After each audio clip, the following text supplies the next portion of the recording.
Hey everybody, this is D Hunter, bringing another action figure review.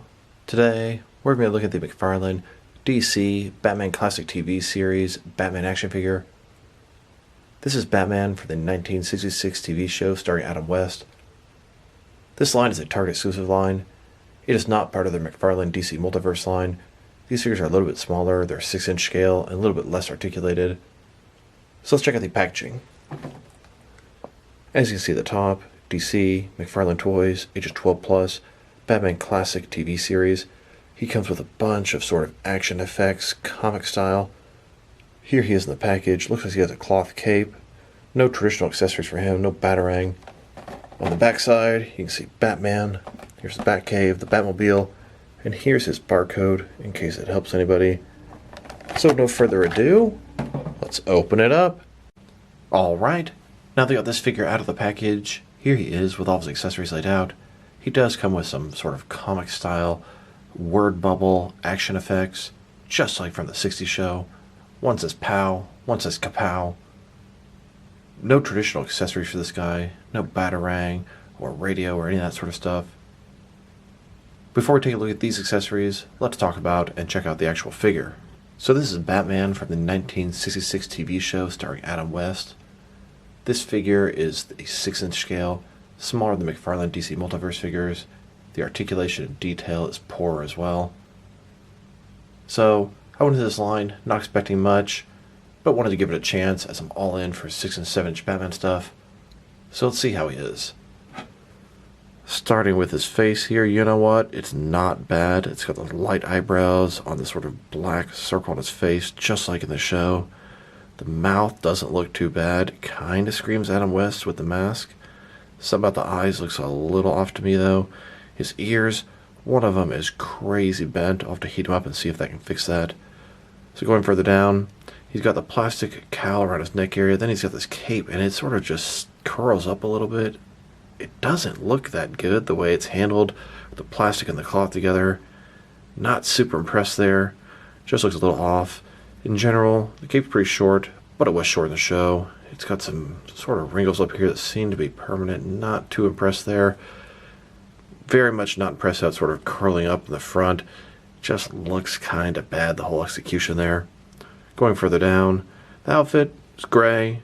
Kind of simulates the cloth he had on. Bat symbol's pretty accurate. Looks like single jointed elbows. Utility belt's pretty good. Looks a little bit sloppy on the bat symbol here. Looks like a traditional waist swivel. T-style crotch. Old school. I mean, it's a retro figure, but man, that's annoying. Single jointed knees as well. Now, I knew this was going to be smaller and less articulated. I'm still a little bit disappointed with what I'm seeing, but I kind of knew that going into it. These guys were a little bit cheaper, like 16 bucks, but honestly, that's not cheaper enough considering what I'm seeing. I hope they eventually give us an Adam West, a full 7-inch, fully articulated multiverse figure. Fingers crossed. And then, just a closer look at his face and head. I actually think the likeness is pretty good when looking him up close. The mouth, the sort of wrinkles in the cheek, the cowl, the eyes, it all looks pretty good. Really want to fix that bent ear though.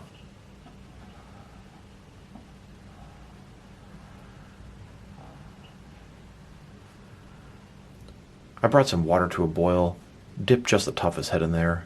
I was careful not to get the cape wet. Probably wouldn't have done any permanent damage, but I didn't want to deal with part of the cape being wet and part of it being dry. As soon as his ears touched the water, the bent ear immediately put itself back into the position it was originally in. It was simply damaged from being in the package. That's one thing I do like about the McFarlane figures. If there's any bend, simply put it in hot water. You won't have to correct it yourself. It'll immediately revert back to the way it's supposed to be. Now let's look at his accessories. 2 different comic style action bubbles. Grossly appropriate for the 1966 figures. They literally brought that stuff to the screen. We've got one here, it's an orange, says POW.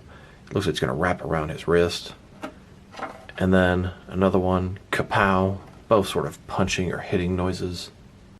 Here's an example of Batman punching the Joker with one of those action bubbles attached to his wrist. Here's Batman punching Joker in the stomach with the kapow attachment. Some more traditional accessories would have been nice. Here are some various 1966 Batman accessories from other lines. We've got the 3 different Batman repellent sprays at the top. We have a radio on the top left, 4 different 66 style batarangs, and then some kind of disruptor from the movie at the bottom.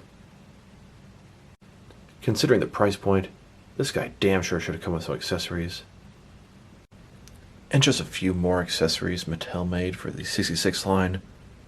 We've got the signature red bat phone. Then we have that statue bust that'll open up and give him access to the bat poles.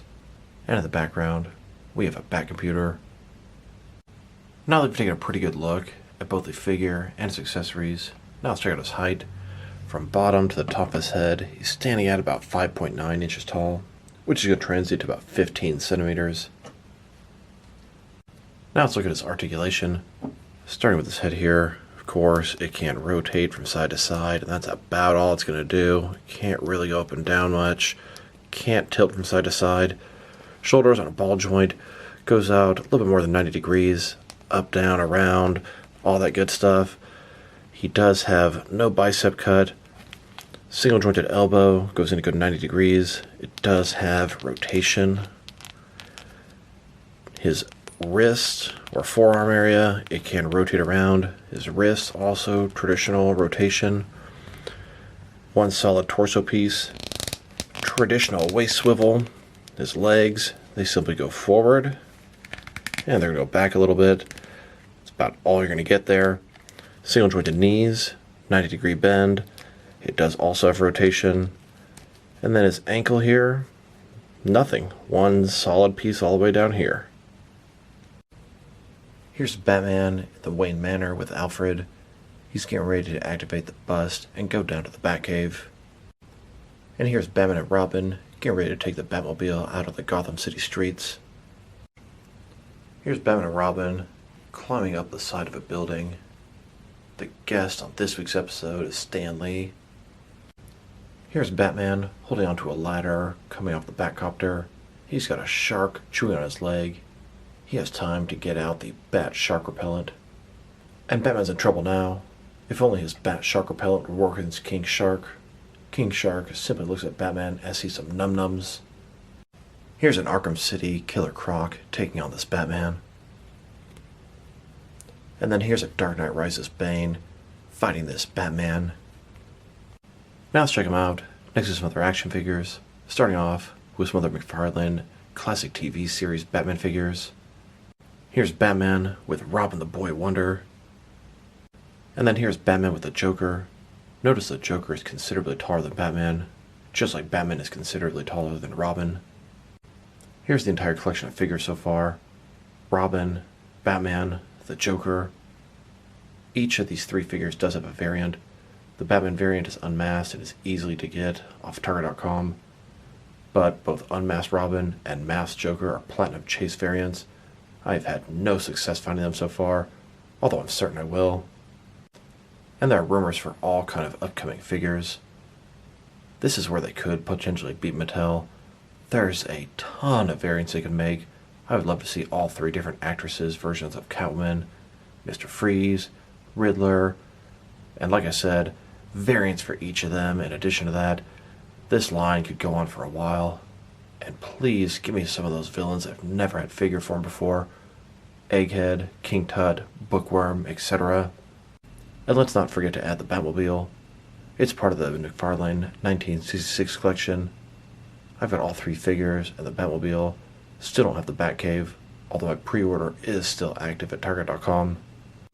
And just a little more of an aerial view of the figures with the car. And while we're on the subject of the car, how do they fit in the car? They fit in there pretty good. The car does seem like it's a little bit too small for them. They stick out too far. Seems like it's a little bit too short. They fit in there no problem, but doesn't quite look as good as I was hoping for. Their heads stick out above the bubble, and it's not supposed to be that way. This bubble here is sort of their windshield. Their head should be down inside of it.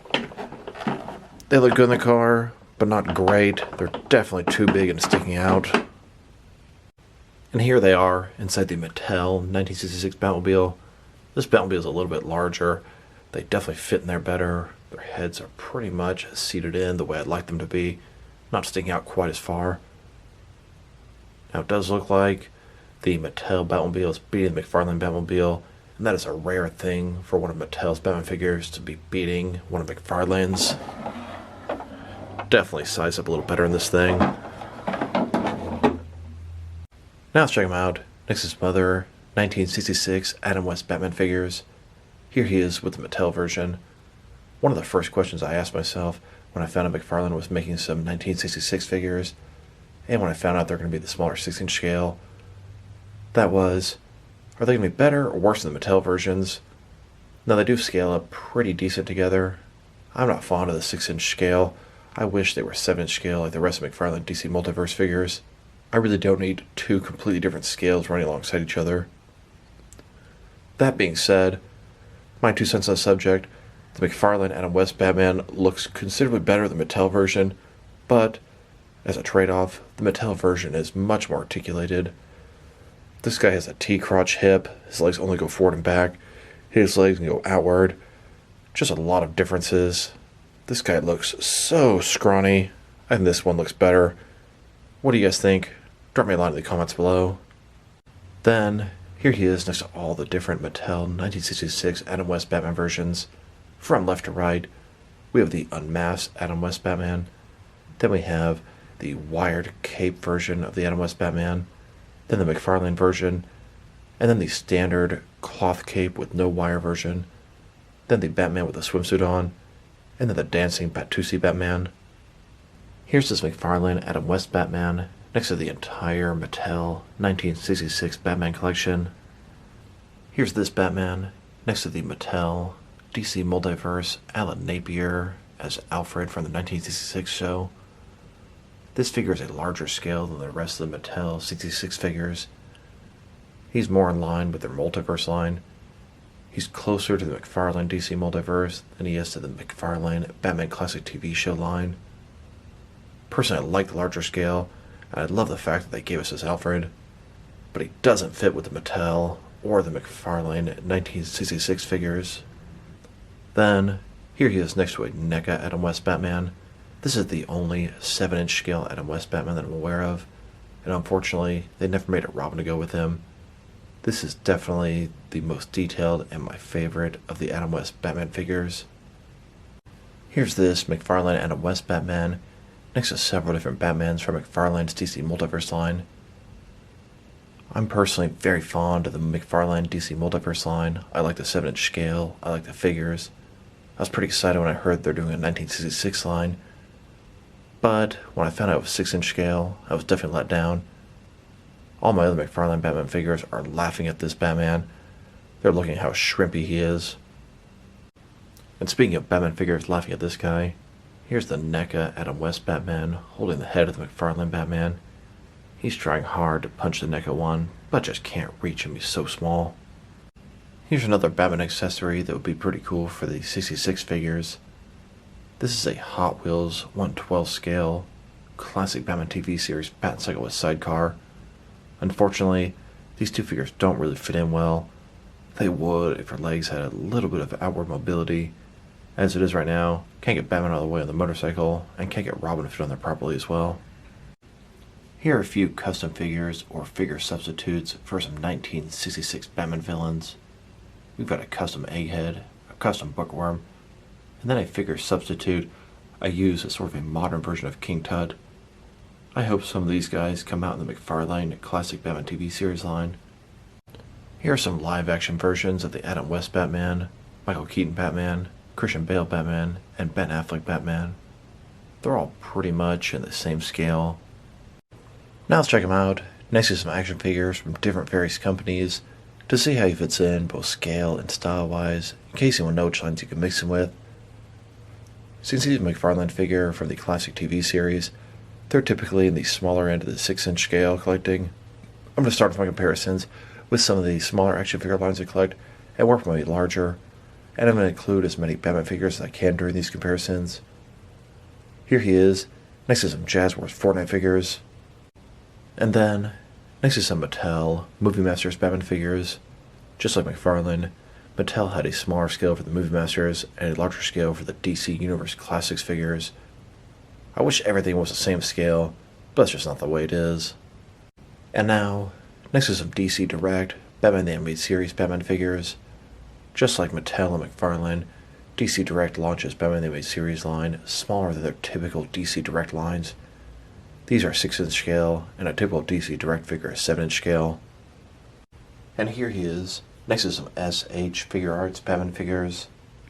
Then, next to some Hasbro Marvel Legends. And here he is, next to some Mafex Batman figures. Then, next to some Mattel, DC Universe Classics, and Multiverse Batman figures.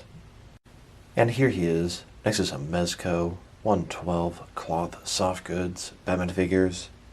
And now, next to some Jazzwares AEW Wrestling figures. Then, next to some Mattel Wrestling figures. And here, next to some NECA Batman figures. Then, here he is, next to some DC Direct and DC Collectibles figures. And now, next to some more McFarlane Batman figures. And here he is, next to some DST or Diamond Select toys. And finally, next to some Jakks Pacific Wrestling figures. Overall, it's a decent figure, but it's quite basic. I think he looks good. I think his articulation sucks. His accessories are even worse. The action bubble effects are cool, but he comes with absolutely no real accessories. Very disappointed with the height of this guy too.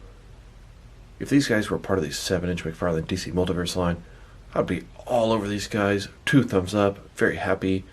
As it is, he is just far too small for my personal tastes.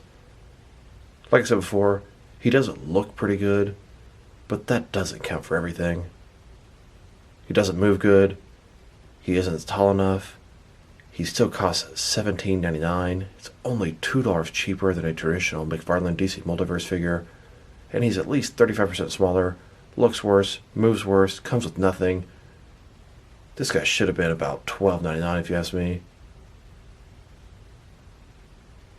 If I were to rate this figure, probably going to give him a 5.5 out of 10. A little on the low side, but the scale is just really turning me off. So this is D Hunter. Thank you guys for watching this video. If you liked the video, press like below. If you have anything you want to say about the video, add to the comment section. If you want to see additional action figure reviews from me, press subscribe. I do appreciate when you do that. Once again, this is D Hunter. Thank you guys for watching this video, and I will talk to you guys real soon.